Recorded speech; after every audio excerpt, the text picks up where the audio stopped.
Je suis un homme heureux, vraiment. Je sais que j'ai fait un travail de fou. Maintenant, je récolte le fruit. Alors, que merci. Un avant pour la Martinique, un avant pour notre pays. On m'a gagné dans ma commune. J'ai dit aujourd'hui quand même il faut que je fasse quelque chose, surtout pour les supporters du Robert, gagner une étape à Trinité. Et puis bon, surtout les supporters attendaient ça beaucoup. Tout le monde, on était peinés. Chaque fois les toyoles franciscaines arrivent devant nous.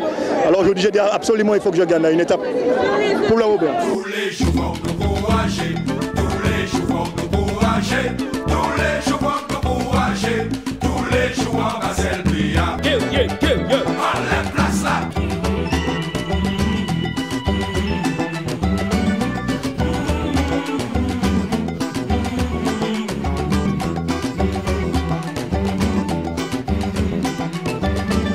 Au départ, à la base, c'était mes oncles. Il y a mon oncle Eugène Mitt et Luc aussi, tonton Luc et Émile, qui m'ont donné la base, vraiment la base, où j'ai débuté avec eux. Dans ce temps-là, cette yole s'appelait Locatel. Et c'est là qu'ils m'ont fait tenir une pagaie pour la première fois. Puis bon, ils m'ont fait confiance et après j'ai suivi, j'étais avec François Jules. Qui m'a donné un certain niveau et là il y a eu Georges Brival qui m'a vu et il a eu l'air fin de me donner une yole.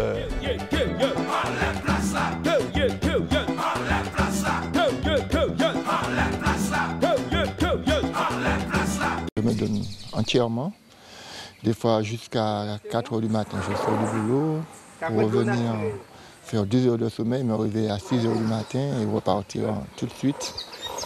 C'est un rythme qui est très élevé, mais le résultat en vaut la peine. Les yoles que j'ai eues à l'extérieur qui ont de bons résultats étaient auparavant la yole Oyoen, la yole Montpellier, Nissan, qui ont très bien marché. Mais le problème qui se pose, c'est que, étant donné que je suis constructeur, je suis patron sur une yole, ils ne sont pas toujours en confiance. Et ça, je les comprends parfaitement, parce qu'ils pensent qu'ils n'ont pas une yole performante venant d'un concurrent. Et pour ma part, ça n'a jamais été le cas. Toujours prêt à faire des yoles plus performantes que la mienne. C'est la venue de la yole qui est en jeu et ma réputation qui est en jeu. Tous les joueurs encouragés, tous les joueurs encouragés, tous les joueurs encouragés, tous les joueurs à Selbia. Après un formidable duel en haute mer, la course se joue ici au croisement de voile. Géant remonte face au vent pour effectuer sa manœuvre. C'est une décision prudente qu'a pris Félix Mérine. C'est aussi une erreur fatale qui va profiter justement à l'arme fatale.